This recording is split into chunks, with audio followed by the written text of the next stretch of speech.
First of all, you're just recording the podcast. Right. So we're at we're just hanging out at the Dances with Films Festival here it's the 21st Dances with Films Festival at the TCL Chinese. What does TCL stand for? Oh, it's got to be some corporate name. I have no idea, but it's always been the Chinese Theatre. You know what's so funny? I'm going to go find out what it is. I'm going to walk over and find out what does TCL stand for.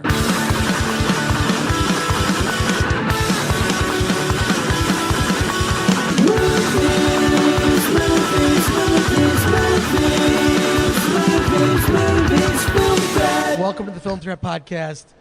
I am Chris Gore, joined by Alan Ng. Not Anthony Ray Bench is MIA because he's got something going on. And Well, I heard he died. And so yes, well, he died in the sense that did Spock die in Star Trek II, The Wrath of Khan? No. Did everyone who disappeared into ash in Avengers Infinity War, did they die? I don't think so. I think some of them might be coming back, especially ones that have sequels. Black Panther. So Guardians of the Galaxy. Spider-Man. Spider-Man. Yeah. If you've got a movie, you're coming back. You are not dead. This is how fictional universes work. But Alan Ng and I are at Hollywood and Highland at the TCL Chinese Theatre for the Dances with Films Festival. I have seen a bunch of movies recently, and apparently you have not. I was just at the shorts section today. That's pretty much all I've seen of Dances with Film so far. Well, there's a lot. First of all, there have been some great movies that have premiered here. Yeah.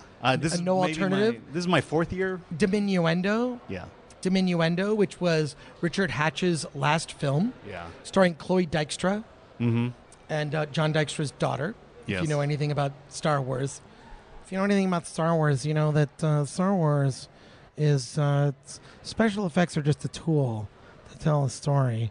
So you're saying that her dad created the computer models that all the spaceships were based on? Well, Chloe told me a funny story that at some point she'll tell on the podcast, I hope. But Diminuendo I thought was amazing. It was Diminuendo, which I saw, it premiered at Dances with Films Festival last week, was like a Black Mirror episode. It's about Richard Hatch plays a director who's in love with an actress who she's kind of obsessed with killing herself. But she doesn't just want to kill herself. She wants to kill herself at the age of 27 because so many talented people died at the age of 27. She wants to be part of the 27 Club, which the 27 Club, people that are members, Kurt Cobain, among others. So her character, who's named Cello, Chloe Dykstra's character, commits suicide at the age of 27. Cut to years later, the same director is still making movies, and he makes a film. Well, he starts to make a film, and a company approaches him and says, hey, we're making these robots now, and you could have an exact replica of the actress that you worked with in another movie. So Richard Hatch now has to revisit this actress who he had this sort of torrid affair and relationship with, both creatively and in the biblical sense. Okay.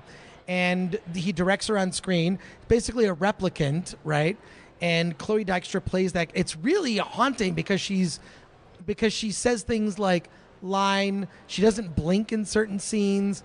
She'll say line, repeat, like she has these like weird prompts, like as if you had a software program that was an actor. It's very bizarre. And James Dean, I don't know if you know who James Dean is. The porn star or the actor? Well, first of all, Alan Ng. I'm surprised you know that there is a porn star named James Dean. But it is James Dean, the porn star, yes. Okay. Because James Dean, who made all of 3 movies in Hollywood, is no longer alive. But James Dean, the adult film actor, very much alive, who I've met and is the nicest guy. He's a very nice guy. He's not trying to have sex with me. It's probably why he's nice to me. Well, I don't even know if he was nice to me. He was polite to me.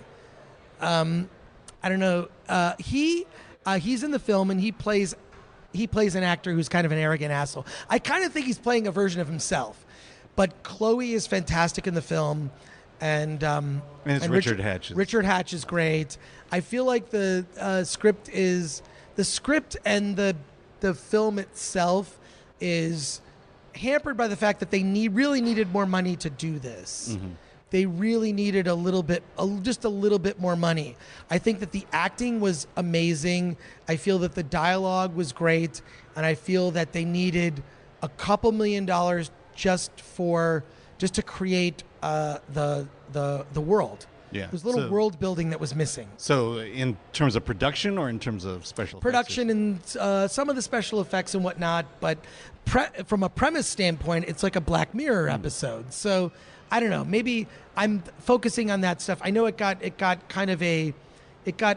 good review from Norman Gidney. It got a recommendation.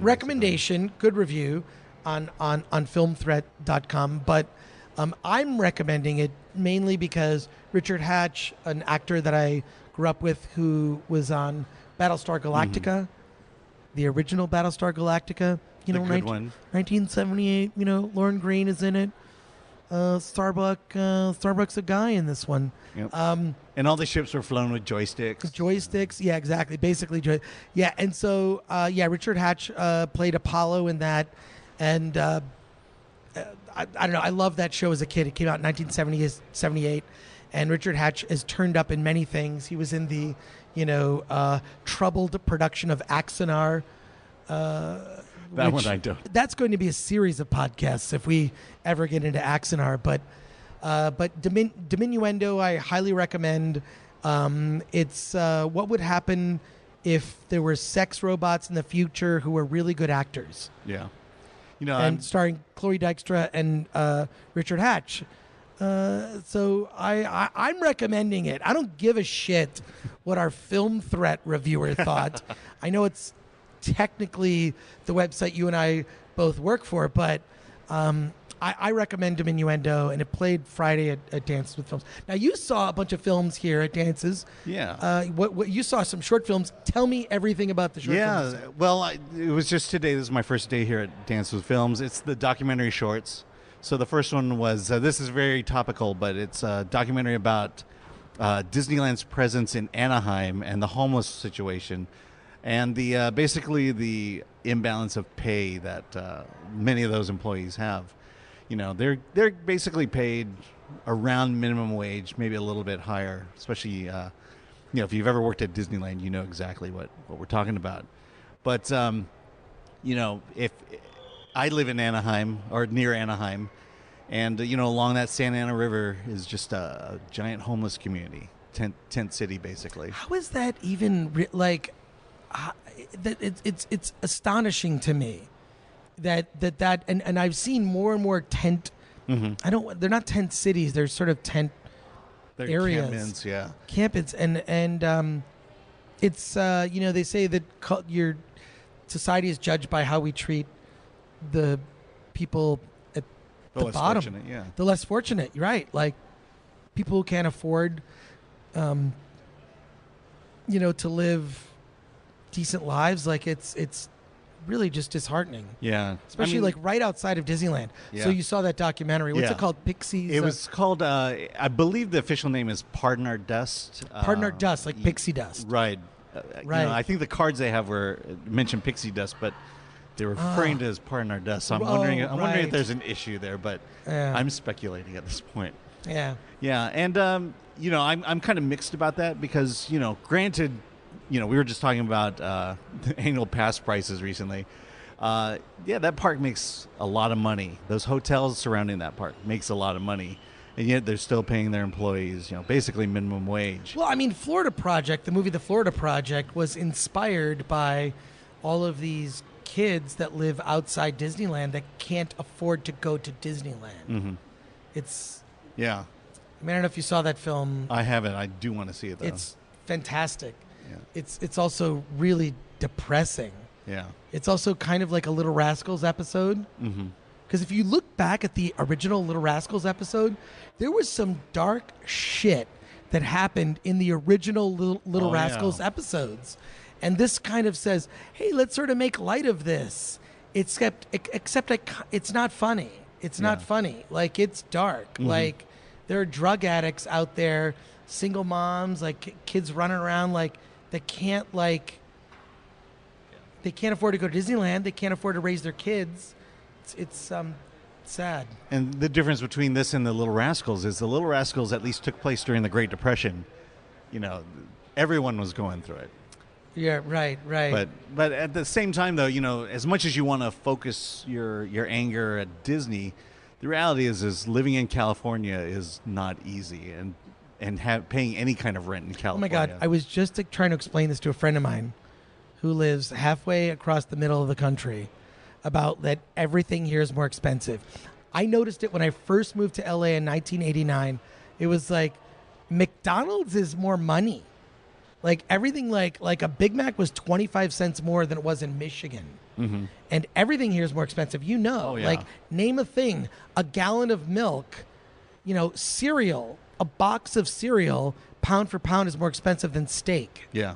It's bizarre that we live in this place, but just add 30 to 40% to everything. Maybe when it Right. comes to rent, maybe 50 to 100%. I live in like kind of a tiny place in Pasadena, and I pay double what some of my friends pay in mortgage. Yeah. It's ridiculous. Yeah, and working at a theme park, you know, even I don't know how anyone, you know, it's not just a theme park, but it's the businesses surrounding it. I mean, basically, it's tough to live in Southern California, and Disney not excluded, but, you know, you want to pay people more, but, you know, the money's just not there. And, you know, but, you know, the point taken with the documentary is, yeah, they're bringing billions of dollars each year in just that one little theme park. And you would think that they could, you know, boost the salaries a little bit. Well, God. Well, I can't. Now I got to see the doc. What else did you see at the shorts program? Yeah, the another one was the Kaleidoscope Man. What? Oh wait. Oh no, I know about this one. Yeah. Oh, you got it. Okay. Yeah. This is pretty cool. The guy, an artist in Washington, he basically his whole life is spent building kaleidoscopes, not just the ones you see for $1.50 in a toy store, but he builds them. He builds them as animals. They're wire framed. They're stained glass as well, and then he builds the mechanisms within them as a kaleidoscope, and you know, and he's been able to actually make a living doing this. And the film goes a little bit even broader by going into the just the notion of what a kaleidoscope is, why people are fascinated by kaleidoscopes, and then talks to collectors of kaleidoscopes and various other projects that this artist has done. Well, I love that idea. I made a custom kaleidoscope once that was where I put a bunch of bats in it. Not surprising. I'll show it to you next time you're at my place. What else did you see? Okay, let's see. There is a simple one called Shirts. It's a Shirts? Yeah, Shirts. It's a guy. They live in New Mexico, and you know, he finds fabric, interesting patterns of fabric, and he has friends take that fabric and make a shirt out of it. And these shirts have he has a potato shirt. And so he's in front of his screen, or in front of the camera with his potato shirt on. He's holding potatoes, and then he spins around, cuts to him wearing a shirt with French fries, and then in his hands are French fries. This is a very light short film. 4.5 minutes of a guy with different shirts holding the objects that are on his shirt. So it's lighter than, say, a short doc about nearly homeless children outside Disneyland. Yeah. Okay. Yeah, but to sandwich that, the next one was, I think it's Zuzu, or it's either Zaza or Zuzu, but it's basically a story about Rwanda today after the Great Genocide. And I love that you laughed when you said that. No, it's not. It's just It's about Rwanda today after the Great Genocide. the Great Genocide of Rwanda. But it looks at the where they are today, and the women who, you know, basically, you know, for a lot of the women, their children have been murdered, their husbands have been murdered, and they're just trying to pick their lives up. And women are basically still second-class citizens in Rwanda. And it's about this one woman who... So they've caught up to the rest of the world. Exactly. It's about a woman who basically is kind of doing an outreach to the women of Rwanda, encouraging them to get education, giving them education, and then giving them, basically giving them jobs, giving them basically self-confidence in themselves and themselves as women as well. All right. What else did you see in this series? And then let's see. I'll just quickly go through two more. One was about a cab driver in Thailand. I think it's Thailand. Who basically his cab is basically a 7-Eleven store. So he sells. What? I know. You go in his cab, and you can buy whatever you need: mints, sodas, condoms, feminine hygiene products, and then he just talks about his life living in Thailand, and it's kind of crazy. The way the filmmakers described it was, they wanted to find basically an eccentric person in the country, follow him around, and because they didn't speak the language, they got a little idea of what he was talking about, but they really couldn't piece it together until they got back and got everything translated, and from there they could piece the film together. That's cool. What was the other one you saw? This is the one I'm trying to remember. Oh my God. You've seen so many movies. You now forget one of the movies. I know. First of all, I totally empathize with you. Yeah. This has happened to me. And it does happen. Yeah. These are short films, and so you're seeing them kind of rapid fire as well. Right. But okay, so there's a couple other movies that played here that I thought No Alternative, which I have not seen, but got a great review on Film Thread. Yes. Great review, a rave review. No Alternative played here. I've only seen the trailer. This is Bradley Gibson who... Yes, Bradley Gibson wrote that review. It's a period narrative film set in the 90s, and I don't want to say much more about it, but if you go to Film Threat, just go to look up No Alternative, because I don't want to speak for Bradley, but it's on my must-see list for it's a narrative feature, but I love that, because I feel like the 90s is coming back. Mm-hmm. The 90s is now going to be a thing. Eventually, it's now becoming a thing. It scares me that you would call the 90s a period film. It is. Well, yes, but it's true. I mean, here we're getting to what? We're going to be to 2020 very soon, where Trump is going to be reelected. We were just talking about that. Look, this, I will be the first podcast to tell you, I kind of think Trump's just going to get reelected. Wherever you stand on that issue of in favor, not in favor, there are no challengers. I know. Whether you like it or not, it's just going to happen. And right. We can only hope for natural causes, I think, to be a factor. No, why would I hope for that?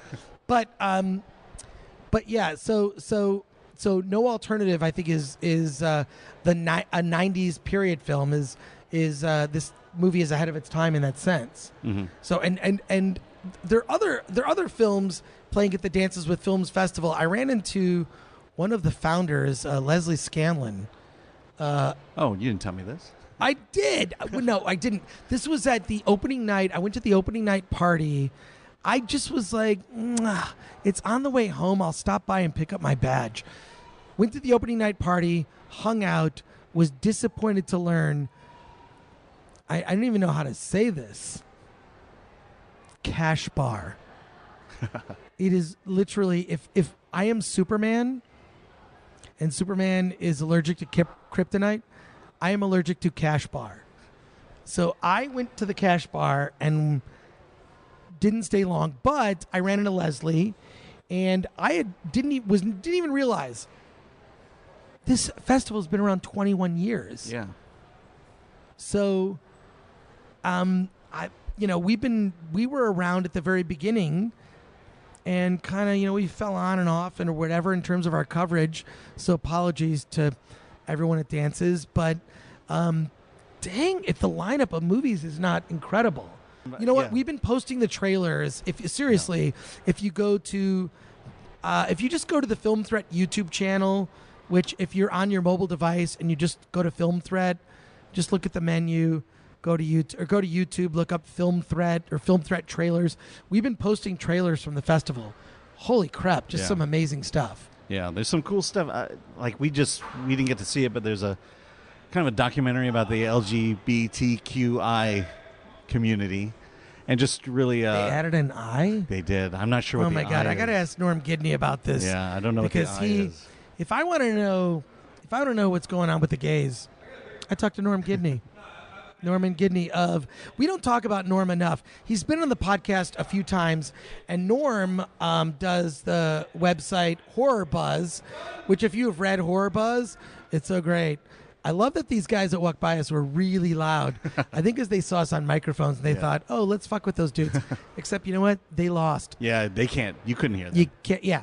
But Norm, who is very flamboyantly gay, so when I read his reviews, I always read them in Norm's voice.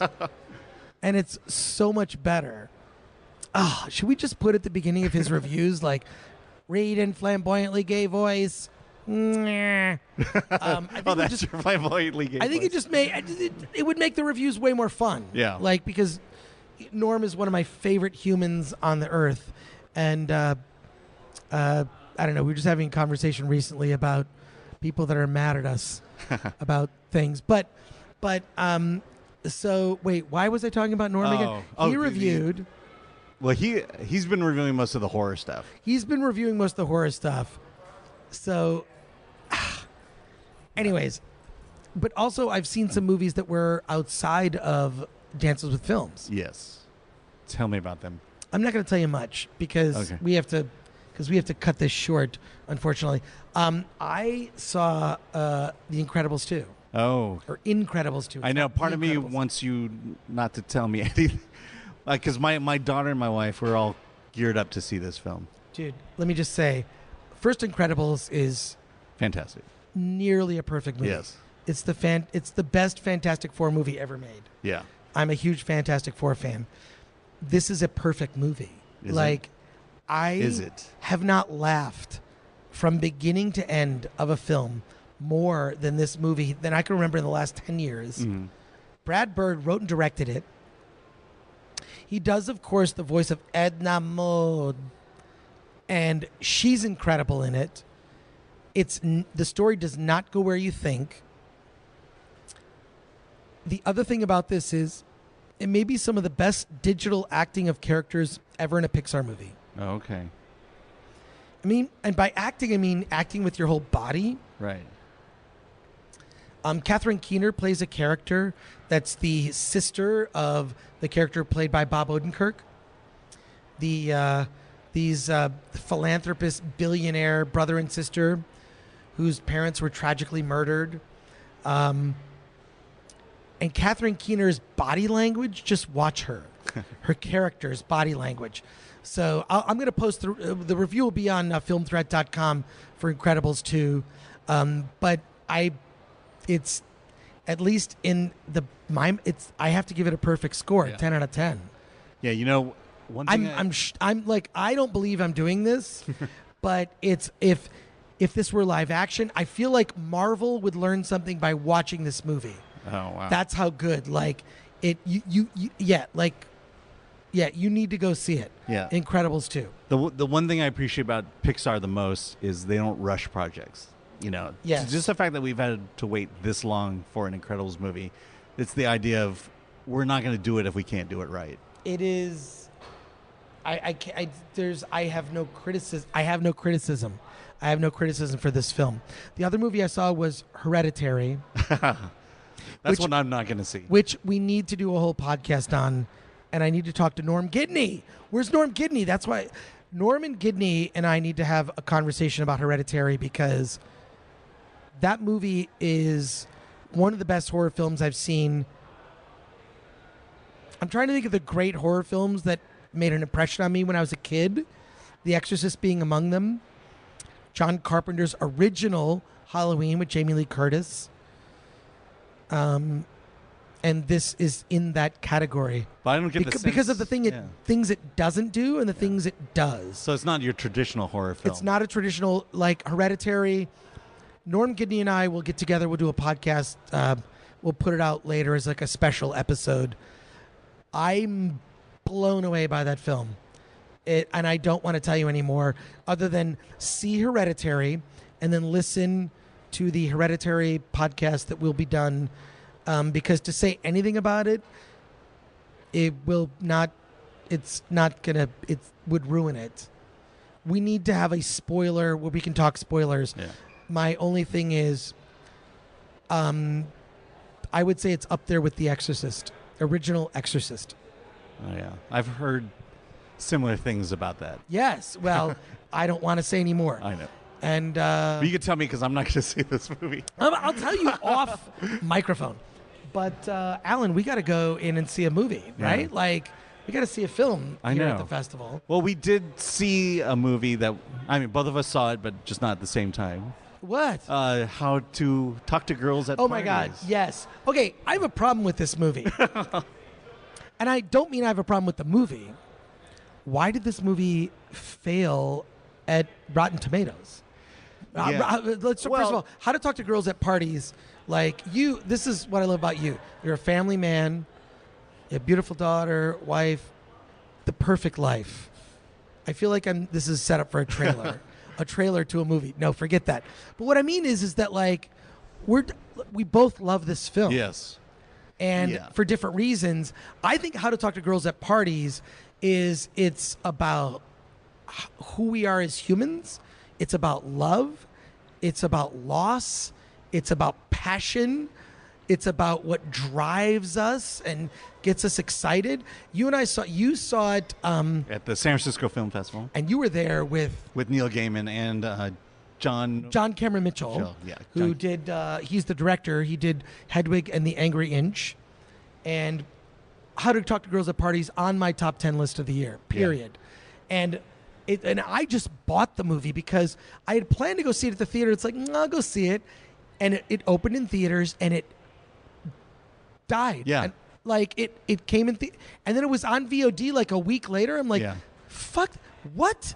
And Neil Gaiman did Coraline, which is one of my all-time favorites. I mean, it's a great Henry Selick stop motion animated film. Well, it's funny during the Q&A at the San Francisco Film Festival, Gaiman talked about how horrible the reviews have been. Why? For the film. Why? I don't understand. Why? Well, you should be able to understand. I don't. Just the is fact, it because the sex? No, it's because the film is just weird.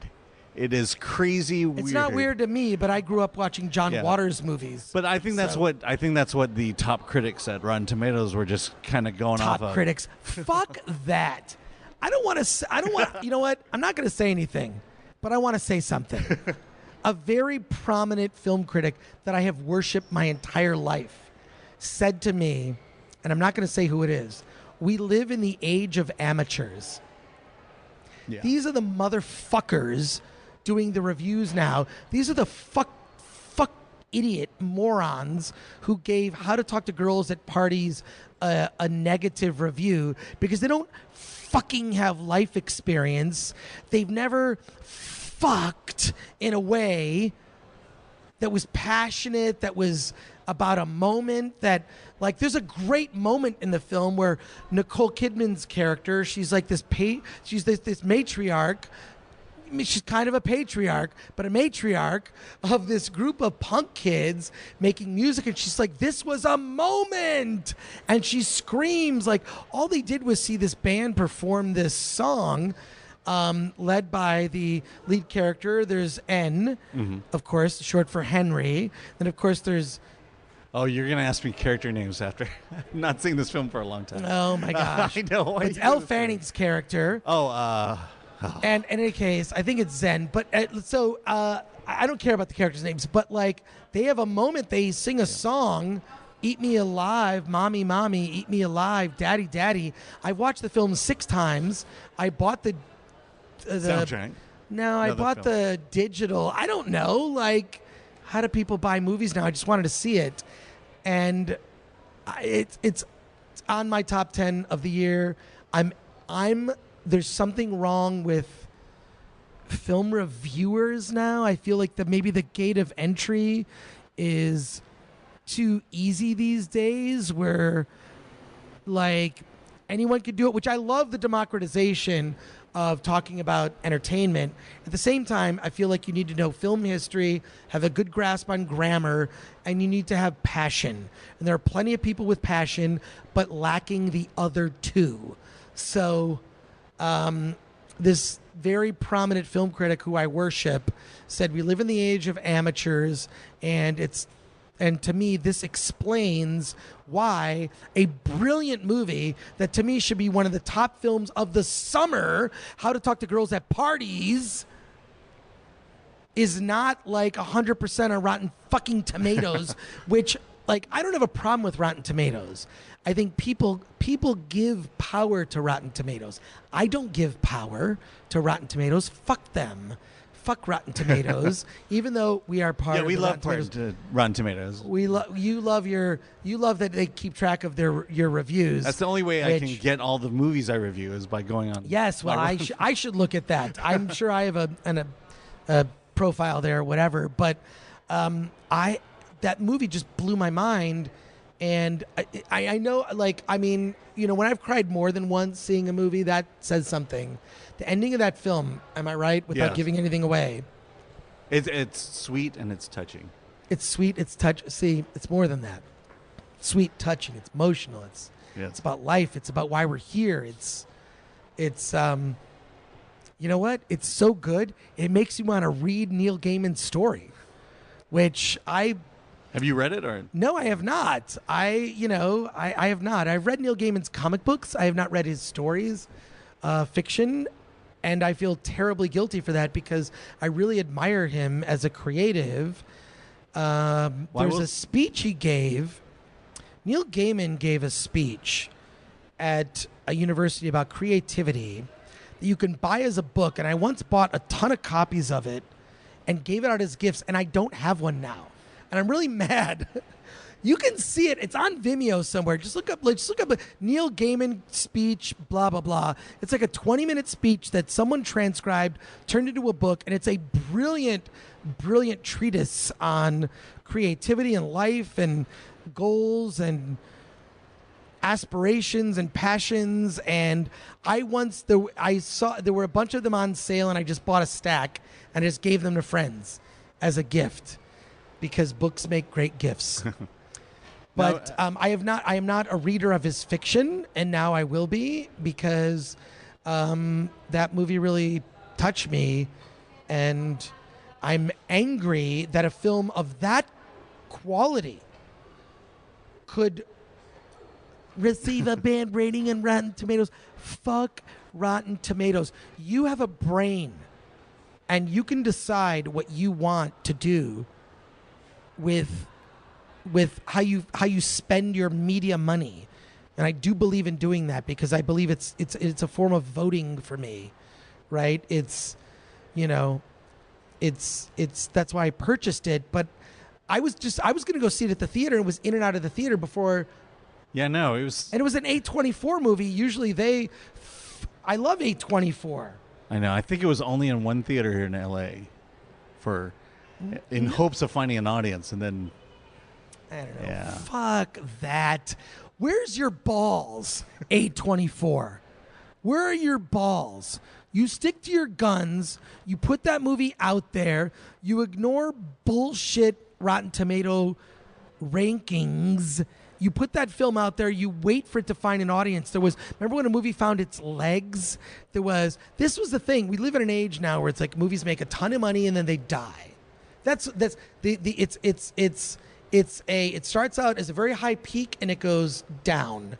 Whereas it used to be that it was like a hockey stick. Movie would make a little bit more money, a little bit more money, and it would climb because they would, just slightly go up more and more. I don't know. It's just really disheartening. So these days. So I feel you have an opinion about this film. Yes, I'm angry that it didn't, because I like to champion movies. I love, and this is for the year 2018. The year of, I don't know. Wait, we're calling this 2018 for a certain reason. What? Well, probably having to do with someone who died almost Oh, yeah. a little over 2,000 years ago. But I'm just saying, this movie is one of my favorite movies of the year. Oh, here come the loud guys again. Oh, my God, it's so great. If only they knew. It looks so bad. Don't wear your boots that way. You tuck them on the inside. Oh, these guys look like douchebags. Okay, Hollywood douchebags. I'm used to it. So I'm just saying that this is not the last time I'll be talking about this film. I am angered that a film of this quality did not catch on because A24 should have had the balls to keep it out there longer to help it find its audience. They should have waited for champions like myself. Wait, am I a champion? I don't know.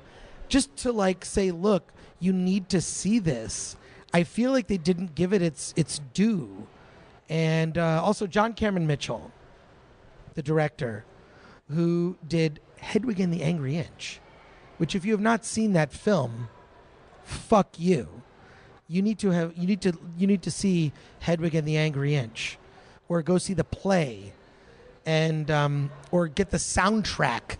Oh, that's the other thing. The soundtrack. How to talk. The music for How to Talk to Girls at Parties. So good, and it's set in one of the greatest years ever, 1977. Yes. I mean, it's the punk music. It's the punk. It's the punk music. The punk music. The it's what we need. It's like rebelling against everything going on. So look, I didn't expect this to divert into a discussion of this film, but you're the one that first told me about it. Yeah. Yeah, I mean, I was very jealous that you were seeing it, and you saw it with Neil and John Cameron Mitchell in attendance. There was a Q&A after. Why didn't you film it, Alan? I'm just kidding. I'm just kidding. But no. But I mean, my experience was, it's like when you the saw it first with the premiere crowd. Well, this was the West Coast premiere, right? Because they'd already done some festivals and it had a 20% on Rotten Tomatoes at that point. And who gave it these shit? You know yeah, what? exactly. Fuck these. You know what we're gonna do? We're gonna get okay. The next time I talk about this movie, I'm getting a list of the critics that said things about this, and I'm going after them. Yeah. I mean, it's going to be. We're talking about the end of Godfather 1. Yeah, but when I saw with these fucking age of amateur mother, I'm not. You know what I'm going to say? Yeah, I know. I'm pissed. Yeah, I mean, for me, I'll tell you though that those first 10 minutes, I just really hated this film. I was just sitting there going... Well, I didn't feel that way. I know. I didn't feel that way. I sat there going, oh, I'm going to sit in these uncomfortable chairs, uncomfortable seats at the Castro Theater for the next hour and a half and just miserably hate this film. First of all, they're all British, so I couldn't understand a thing they were saying. It was just, there's just a lot of visuals going on and people talking, and I can't understand what they're saying. But once they got to the house... it just changed. I mean, it was like, first of all, it was like, oh, now they're going from horrible to wacky, which really bugs me. Well, not wacky. It's like weird. These are babies. Yeah, these are not just aliens that have come to Earth. If you've seen the trailer, yeah. They're like babies because they don't know. This is I love this concept. See now, you know what? I might have to read the short story. Well, I'll tell you, the short story ends at the house. Well, really? Once the first initial tour of the house is done, that's where it ends. The rest of the film is original. But to what I was going to say is it just got weird. But the thing is, it got good weird. I mean, it was weird. Weird. We have to make up a word to talk about weird. How much we love this film. It got weird. Yeah, and it was. I hate wackiness because it's just now I'm watching a bad improv show, but. There was a point to the weirdness. There was, everything was calculated and thought out, and this whole relationship that Elle Fanning has with, her character has with N, is sweet, it's emotional, and just slowly you just start to fall in love with not only those two characters, but you start to understand what the hell this thing is going on. And, so about the 20-minute mark, it was like, okay, I'm won over by this film. I mean, I was from the first frame from this bizarre title sequence to the great. I don't know. I could go on and on, but I'm upset when a movie of this quality gets a negative ranking, and that we also, here's the other thing that is upsetting. Put the movie aside for a moment. Why do we give a shit about those rankings so much? We should not even care. Who gives a shit? Who cares? Who cares about what Rotten Tomatoes says? You are able to use your own brain to make your media choices, just like your food choices, just like your choices of a television to watch, of what to read, of what to consume music-wise. I've always been attracted to alt culture in some way because I feel like alt culture, music, film, art, whatever, goes a layer deeper, and this film definitely goes a couple layers really deep. And so I implore you all to see it somehow, whether you rent it, buy it, I don't give a shit. But like, I'm angry that we live in an age where it's not that Rotten Tomatoes does exist, because who gives a shit?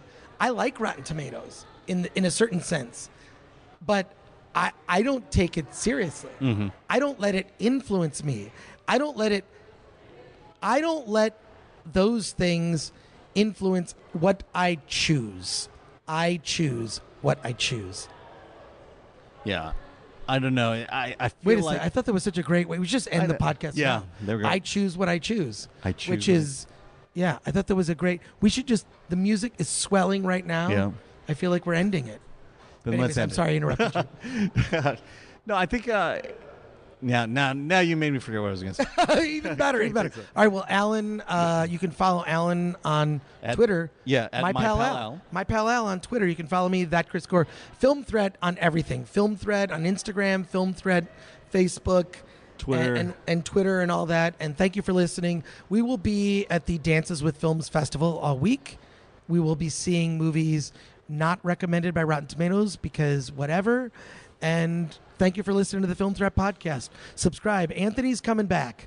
Some people ask about Anthony, but this is, you know what? He's he's barely left. He's barely left. He hasn't left. The Film Threat Podcast is now an ensemble thing. It's not, and Film Threat, the website, I said this recently in a meeting. It's not about me. It's about, we have a mission to champion films that do not get the attention they deserve. And this is why we're here. This is why I have not made money for over 3 decades doing this fucking thing. So thank you for listening. Let's get out of here. Let's get